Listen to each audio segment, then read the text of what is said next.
Depuis le lundi, les orateurs se sont succédés. Ils nous ont bénis avec la parole de Dieu, avec le message qui était tellement poignant. Et aujourd'hui, nous allons parler d'un sujet, la jeunesse et la réalité professionnelle.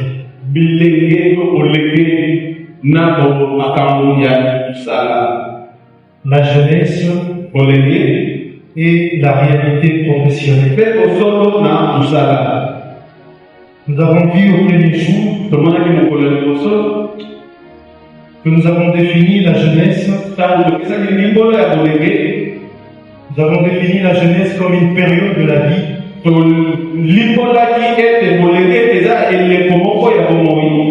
entre l'enfance et l'âge adulte. Et nous avons dit que cette tranche d'âge appelée jeunesse est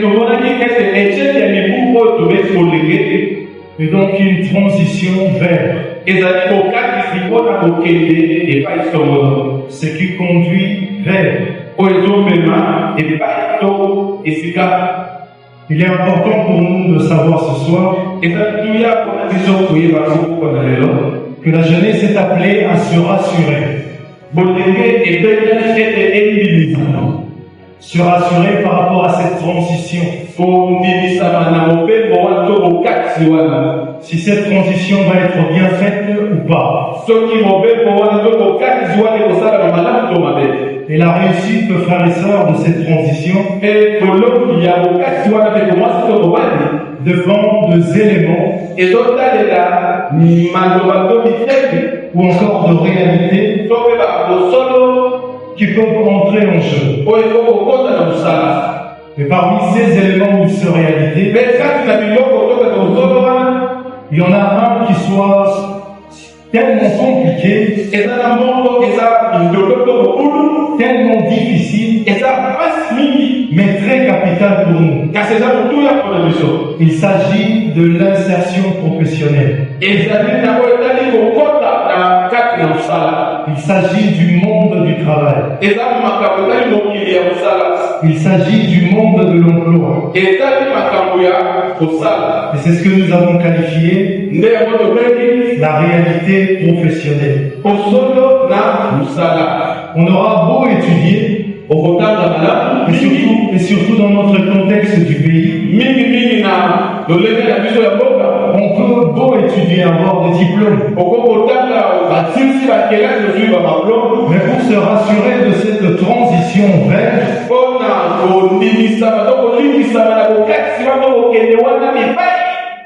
l'insertion professionnelle, il y a là comme une réalité qui semble être insurmontable.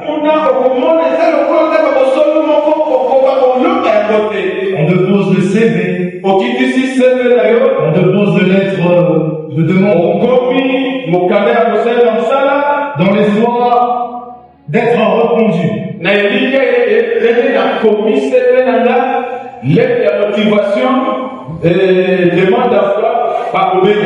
Un mois après, 2 mois après, 4 mois après, 1 année après, 2 ans après, il y a sans suite. Il n'y a aucune suite. Et donc ceci est une réalité que traverse le jeune. C'est une réalité que rencontre de jeunes.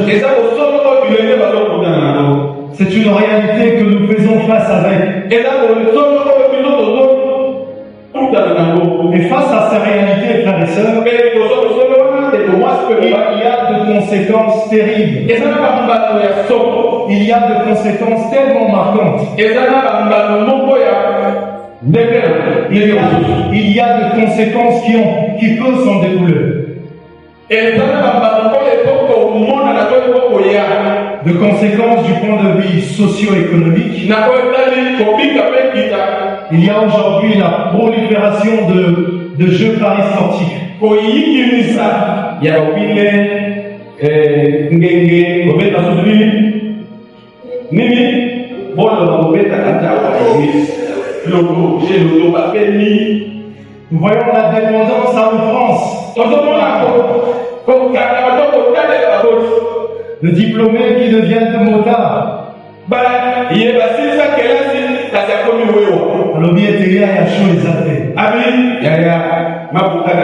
Ce sont de réalités que nous rencontrons, frères et sœurs. Une pauvreté sans précédent. Et aujourd'hui, si vous regardez des statuts de jeunes,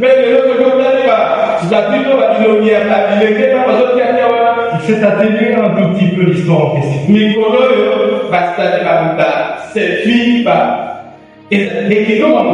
On écrit Kozanga Oyo. C'est une réalité que rencontrent des jeunes.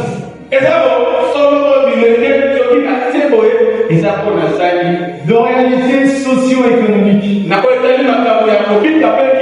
qui met la jeunesse face à une barrière tellement insurmontable. Cette réalité, frères et sœurs, a des conséquences terribles. Je parlais de conséquences socio-économiques. Mais il y a aussi de conséquences du point de vue sécuritaire. Il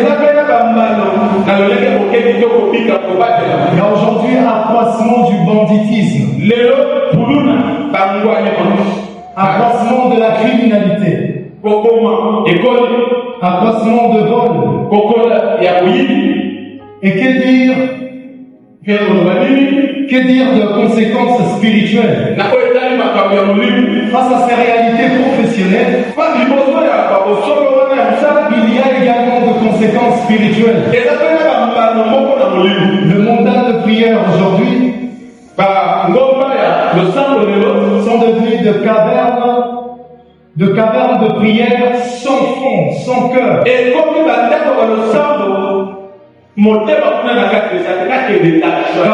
Parce que l'on cherche du travail, parce que l'on cherche de l'emploi, on se soulage moralement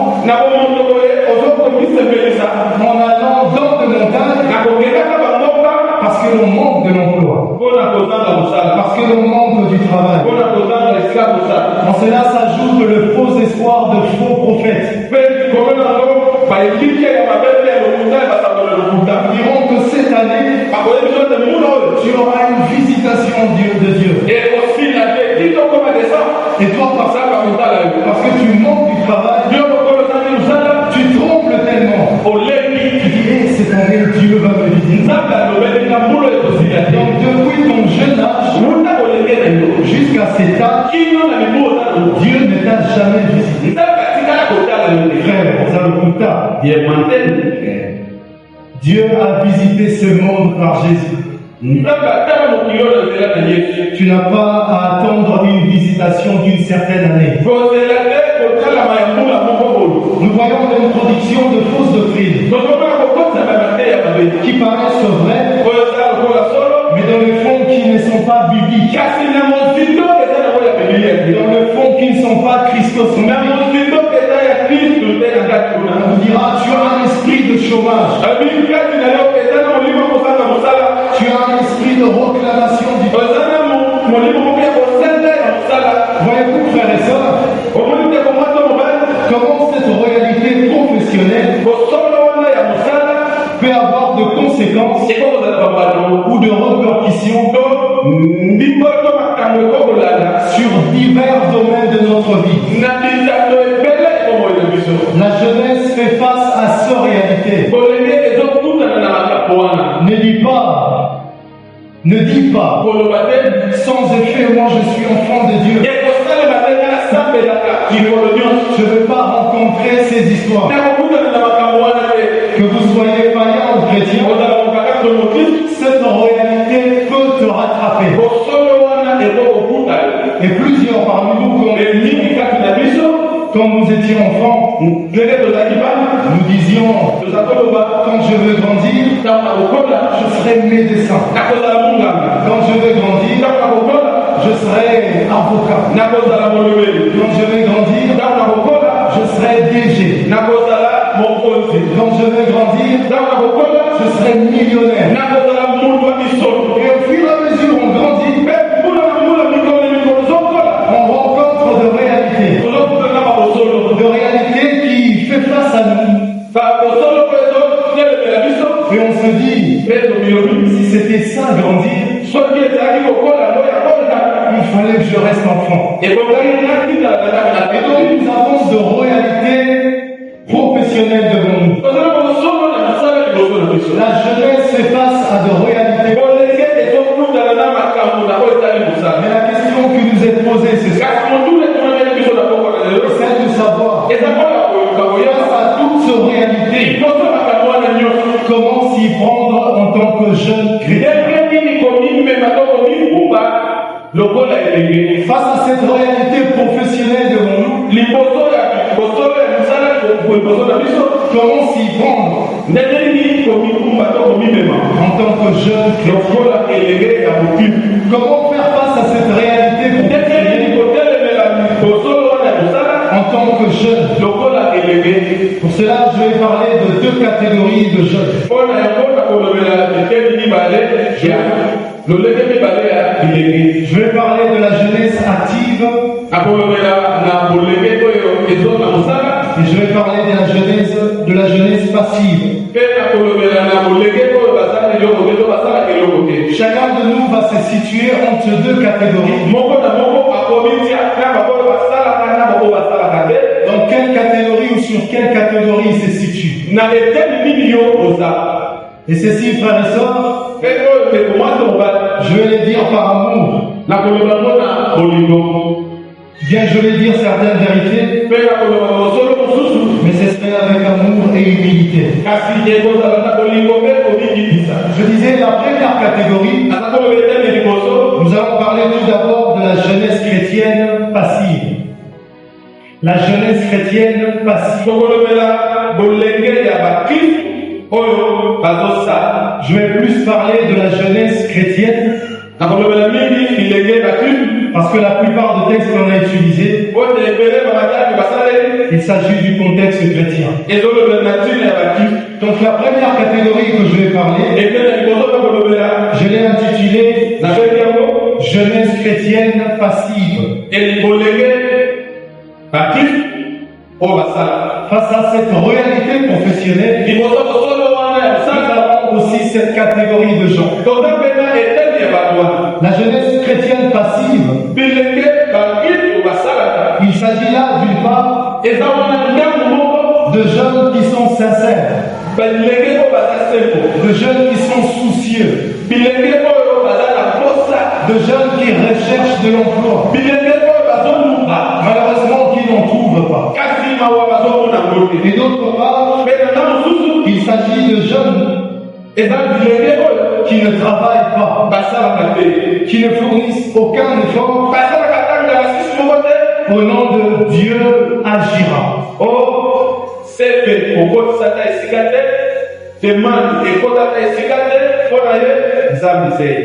Au nom de Dieu fera.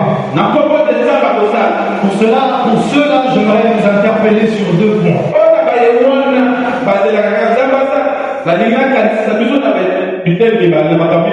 Le premier point, nous devons connaître qu'il y a deux principes ou deux lois qui gouvernent le monde. Il y a de lois naturelles et il y a de lois physiques. Désolé, il y a de lois naturelles ou physiques et de lois spirituelles. En tant que jeune chrétien, il arrive de voir que nous ignorons ces deux pôles de loi.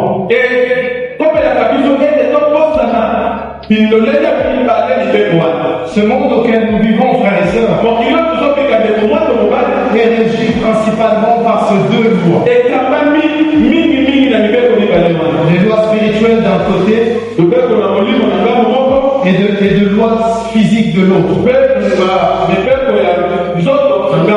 Chacun d'entre nous jeune papa, jeune ou maman, nous avons de besoins. Et chacun de nos besoins passe fondamentalement sur ces deux principes, sur ces deux lois, le loi spirituelle et le loi physique. Le besoin spirituel pour chacun d'entre nous devait être le salut. Le besoin spirituel pour chaque jeune ici en ce lieu devait être son salut. Dieu a créé l'homme pour qu'il soit en relation avec lui et qu'il vive en interaction avec lui. Mais suite au péché, l'homme a été comme séparé de Dieu. Mais grâce à Jésus-Christ, l'homme qui croit en lui, il est plus séparé de Dieu. Mais il rentre en relation avec lui. Tous ces péchés sont pardonnés. C'est ce que nous appelons loi spirituelle. En d'autres termes, pour atteindre Dieu, il faut croire en Jésus. C'est ce que nous appelons la loi spirituelle. Et cette loi spirituelle nous permet de vivre en communion avec Dieu. Raison pour laquelle tu peux prier, tu peux méditer, et ainsi de suite. Ceci est une loi spirituelle. C'est une réalité plutôt, c'est une loi spirituelle. Et c'est un principe spirituel. Si nous n'arrivons pas à combler ce besoin spirituel,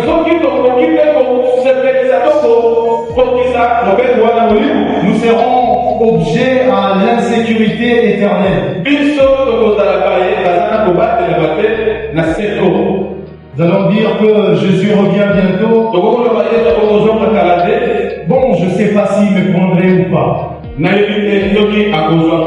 Tu es comme dans l'insécurité spirituelle. Et dans cette loi spirituelle, ça te permet de mettre à fond Jésus.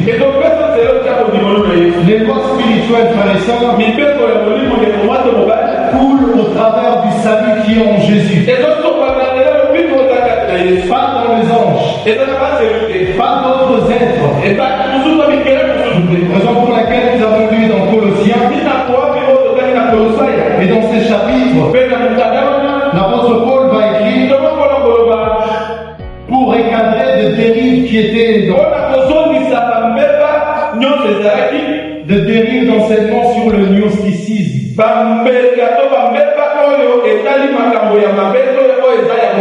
Où l'on sous-estimait l'œuvre rédemptrice de Christ. On disait qu'en dehors de Jésus, il y a d'autres médiateurs entre toi et Dieu. Et Paul va s'opposer à cette idée. Et dans ce chapitre 3, il va définir des caractéristiques de la vie abondante du croyant. Du verset 1er au verset 4, il rappelle l'union du croyant à Christ.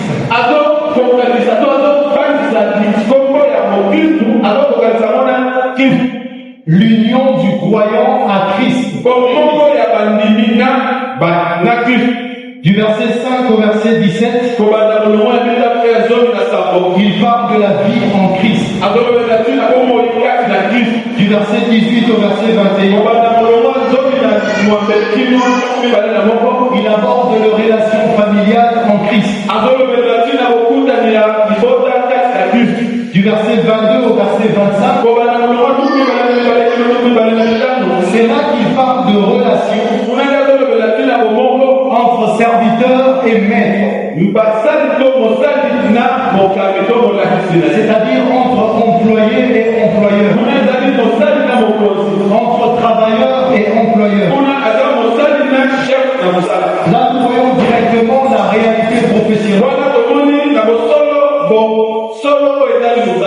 Si j'ai énuméré tout ce chapitre 3, ce n'est pas en vain. Parce que l'apôtre Paul, il commence par des principes spirituels. Montrer l'union du croyant avec Christ.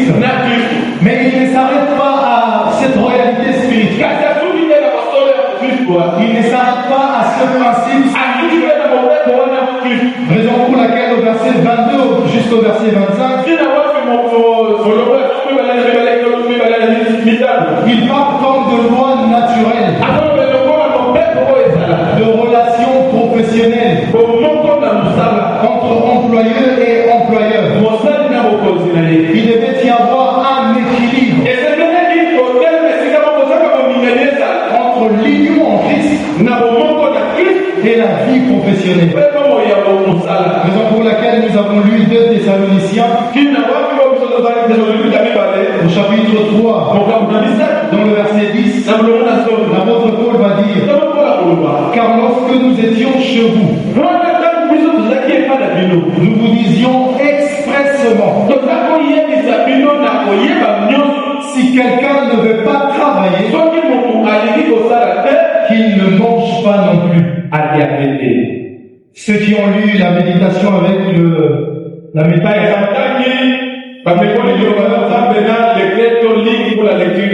ils ont pu voir ce verset.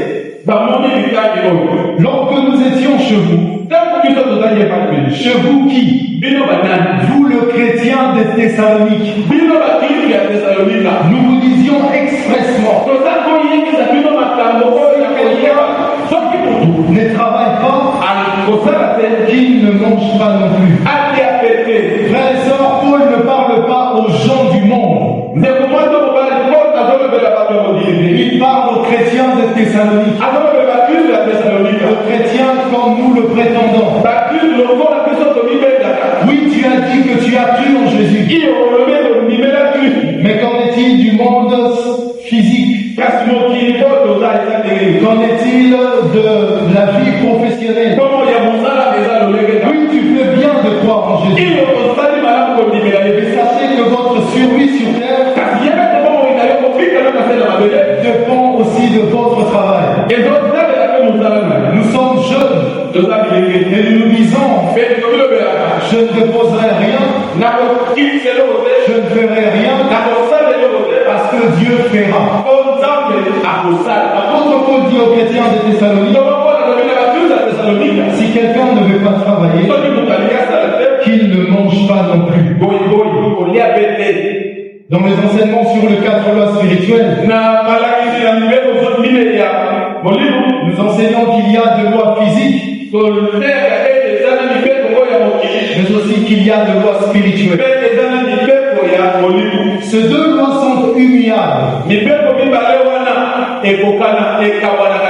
Tout comme de lois spirituelles régissent vos relations avec Dieu, de même que les lois physiques régissent l'univers physique. Le seul moyen qui vous permet d'entrer en contact avec Dieu,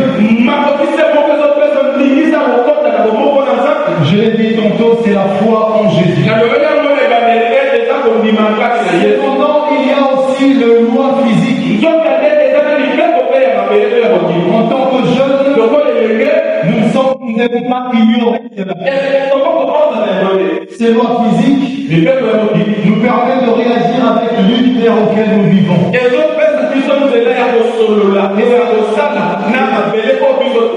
cela passe entre autres sur l'aspect professionnel, sur l'aspect du travail. Tu seras malheureux, frère et sœur,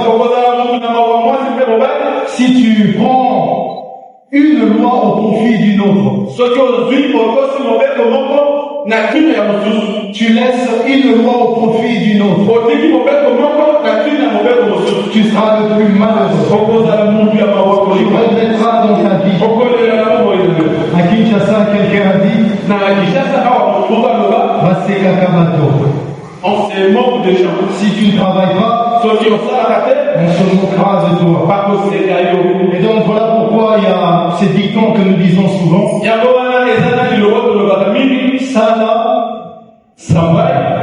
Sana, Samli. Travail est possible. Donc, il va poser le travail est possible. La prière. Deuxième chose que je voudrais dire dans cette première catégorie, sur la jeunesse chrétienne passive.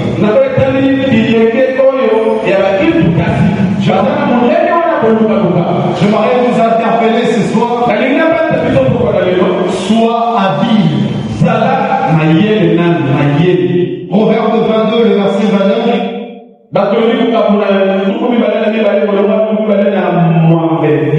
Ce texte que nous venons de lire, la Bible dit, si tu vois un homme habile dans son ouvrage, il se tient auprès de roi. Il ne se tient pas auprès de gens obscurs. Remarquez, frères et sœurs, que l'homme habile a une position. Quelle est cette position? Celle d'être auprès du roi. En d'autres termes, auprès de ceux qui ont un statut élevé.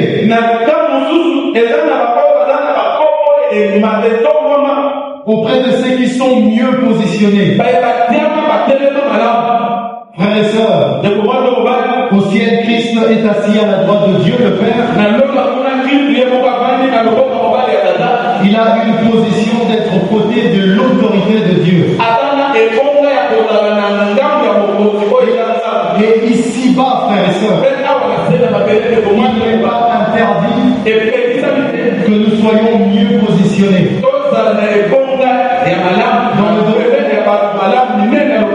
Dans le domaine auquel nous travaillons. Je ne parle pas d'une obsession d'avoir une position. Parce qu'il y a des gens qui sont obsédés à occuper de positions.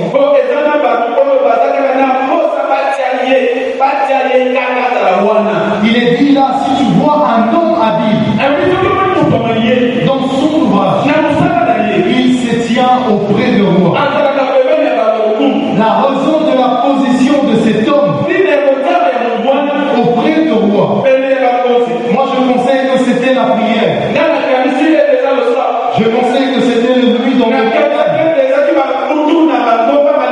Mais curieusement, la raison de la position de cet homme auprès de grandes personnes, c'est son habileté.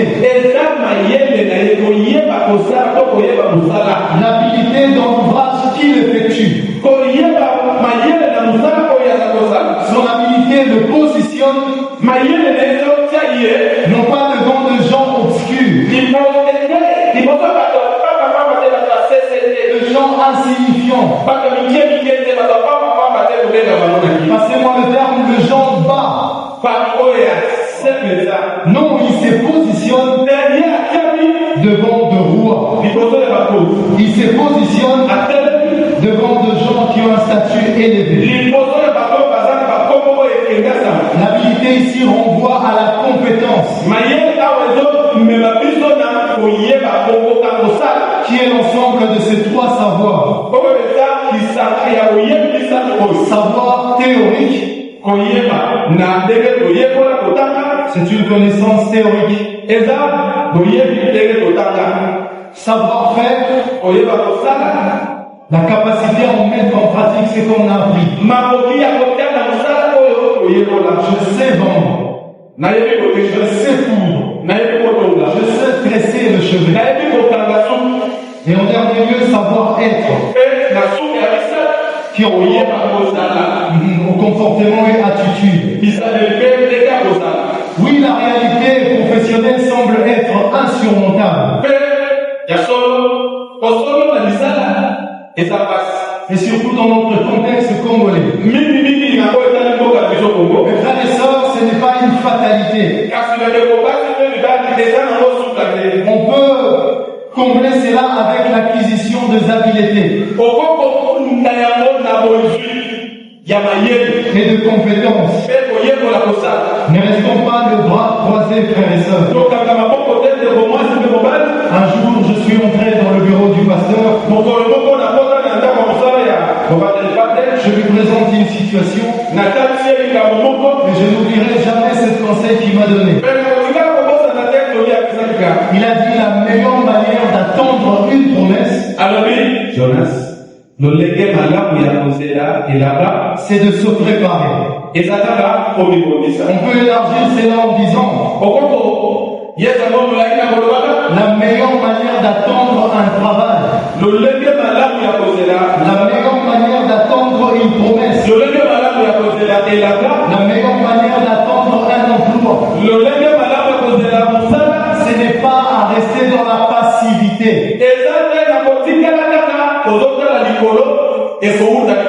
C'est de se préparer.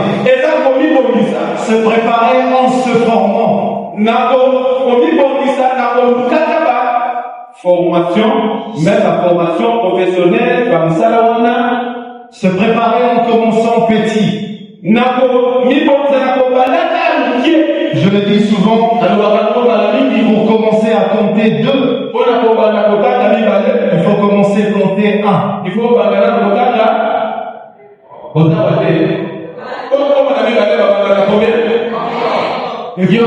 Et pour compter 3, il faut passer par 2. Et ainsi de suite. Il y a donc 2 préalables. N'ayons jamais honte de commencer quelque part.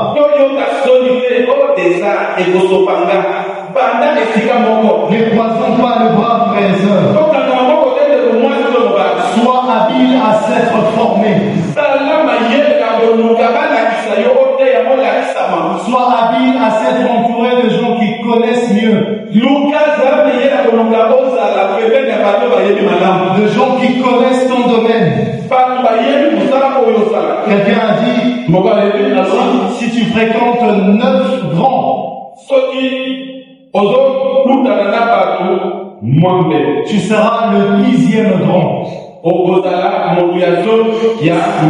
Et si tu fréquentes 9 néants, tu seras le 10e néant.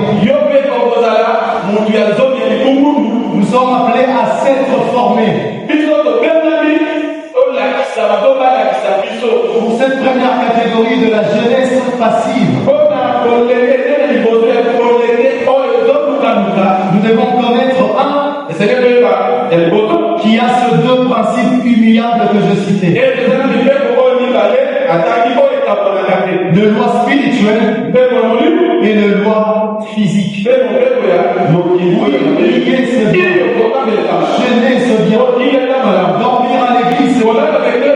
Faire nos retraites, c'est bien. Tu ne dois pas ignorer la loi physique qui te demande entre autres de pouvoir travailler au sein. Et deuxièmement, nous avons dit, sois habile en recherchant la compétence. La deuxième catégorie que nous allons parler, c'est la jeunesse chrétienne active. Active, qui travaille.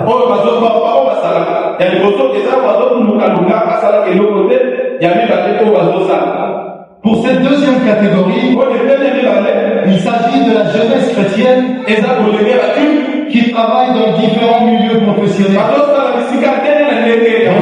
dans des secteurs privés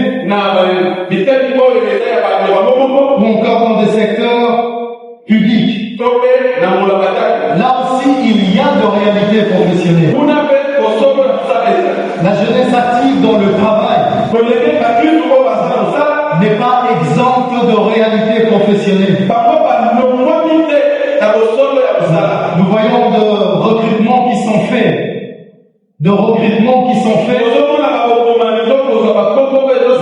Sur base de l'appartenance de clubs lésidiens.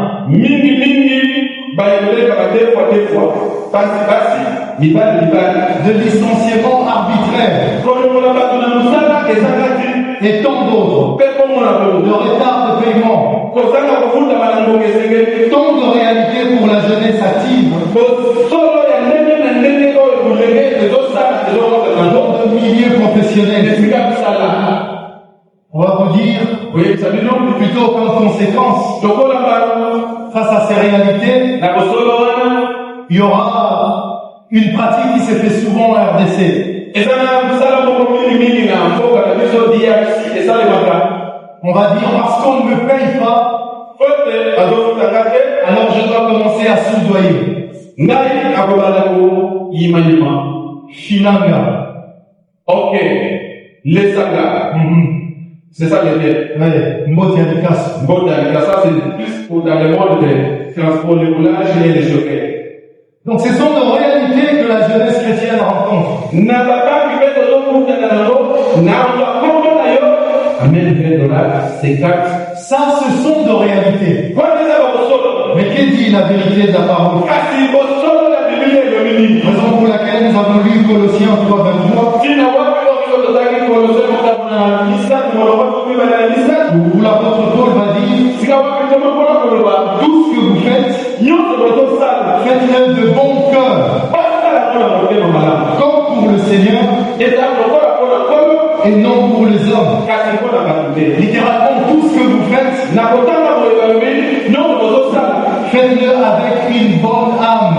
sala ngona elemo ya malamu Que cela découle d'une motivation bonne. yango mpe kutaka kotindikama malamu Qu'est-ce qui vous motive à travailler, frères et nisi sœurs? ezotinda yo kosala dekomati mobali Tout ce que vous faites, nyonso bozosala votre travail au bureau, mosala na bino na ebonga kosala votre travail ménager, mosala ya kosala na ndako votre travail à l'église, mosala na bino na eklese votre travail là à l'entreprise, mosala na kuna na osalaka tout ce que vous faites, frères et sœurs. nyonso bozosala dekomati mobali L'apôtre Paul dit, tolokola lobi il est motivé par deux sources. etinisami na mazipa mibale to bansima mibale Soit c'est le Seigneur, to eza nkolo soit c'est les hommes. to eza bato La source de votre motivation à travailler litima ya kotindikama na yo okosala est fonction de qui vous êtes. ezotalela oyo nani yoza Soit vous êtes en Christ, to oza karte na kristu soit vous êtes pour les hommes. to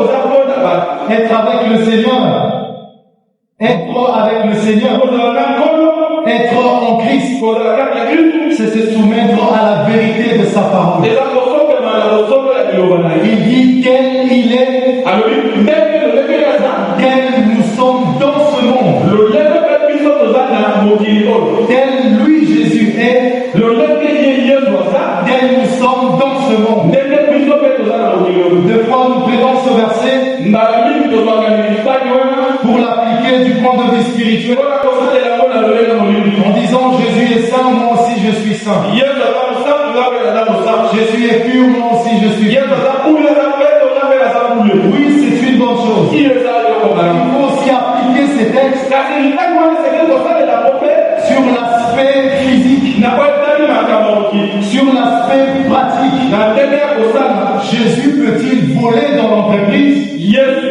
yesu mobili ayiba Tel il est, ndenge yaza tel nous sommes. ndenge biso toza Peut-il voler dans l'entreprise? yesu okokoyiba na mosala kuna Jésus peut-il voler à l'église? yesu okokoyiba na eklese Jésus peut-il voler là où on travaille? yesu okokoyiba bisika salaka Jésus peut-il voler le bien de l'État? yesu akokoyiba bibuka Jésus makambo ya leta peut-il tromper les clients?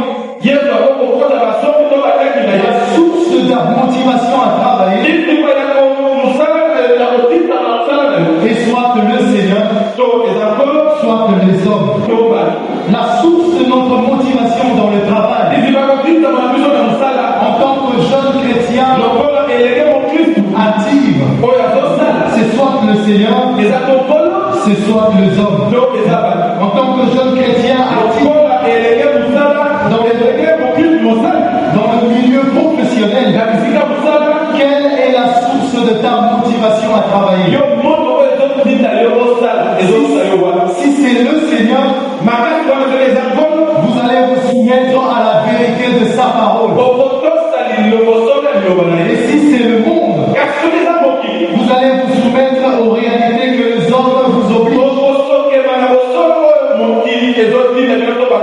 Vous allez faire comme tout le monde. Frères et sœurs, tout ce que vous faites, faites-le de bon cœur. Non pas pour les hommes, non pas pour le patron, non pas pour cette entreprise, mais comme pour le Seigneur. Il y a deux sources de motivation qui nous poussent à travailler.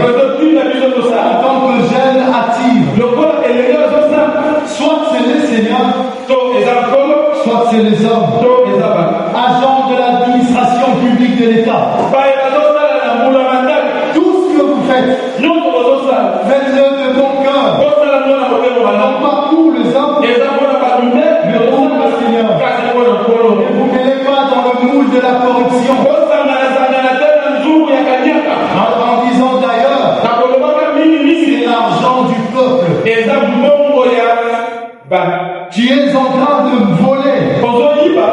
Et ta motivation, ou mieux ta source de motivation, ne devient plus le Seigneur, mais les hommes.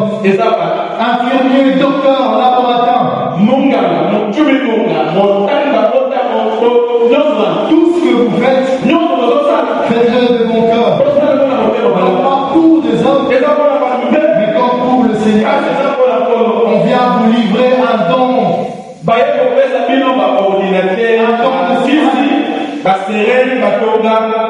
Pour donner aux patients. Vous commencez à vendre cela. Quelle est ta source de motivation? Est-ce le Seigneur ou les hommes? Serviteurs, chefs d'entreprise, employés, pasteurs, policiers, roulage, tout ce que vous faites, faites-le de bon cœur. Non pas pour des hommes, mais pour le Seigneur. De par ses propres frères et sœurs, jeunes chrétiens actifs dans le travail, j'aurais été supplié par le compassion. Tout ce que tu fais, que ta motivation, que ta source de motivation, soit non pas les hommes, mais le Seigneur. Quelqu'un entend cette parole? Certes, il y a de réalité dans le milieu professionnel. De réalité extrêmement compliquée. De réalité extrêmement dure. Mais sachons distinguer la source de notre motivation. De par la source de ta motivation, dépend de qui tu es. Soit tu es en Christ, soit tu es en dehors de Christ. Mon frère, il y a tellement du harcèlement dans mon travail. Mon patron me harcèle tellement. L'harcèlement moral qui m'agace. Harcèlement sexuel qui m'agace tellement. Je suis au point de lâcher. Je vais te donner deux exemples.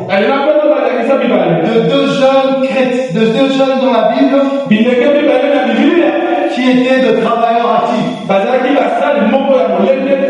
Premièrement, regardez la vie de Joseph. Joseph qui travaillait, c'est Potiphar. La femme de son maître lui faisait la cour.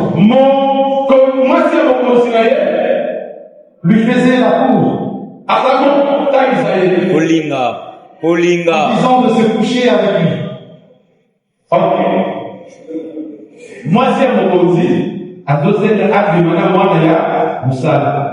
Mais pourquoi est-ce que Joseph a refusé? Parce que sa source de motivation à travailler n'était pas les hommes, mais c'était Dieu. Regardez comment Joseph répond à cette femme.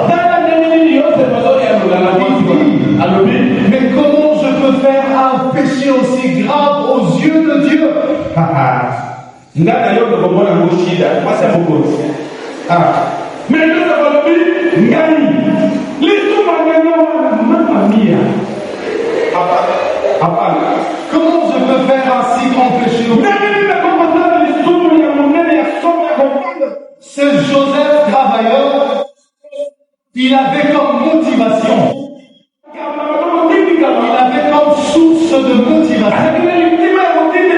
Dieu, ayant comme source de motivation dans le travail, le Seigneur,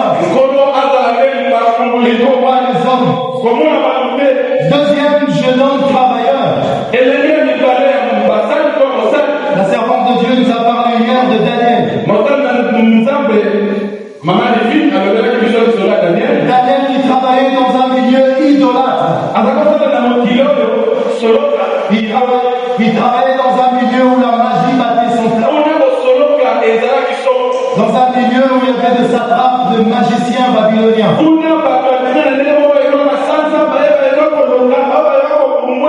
Mais il avait une autre source pour la motivation de son travail.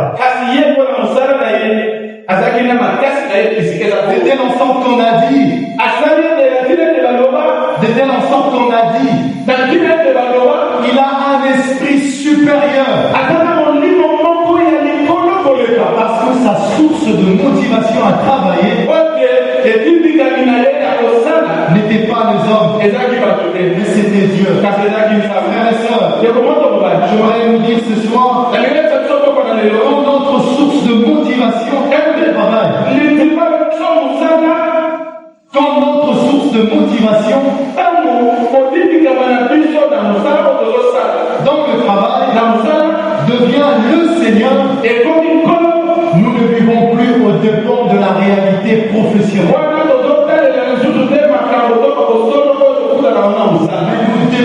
Nous vivons aux dépens de la vérité. La vérité vis-à-vis de Dieu.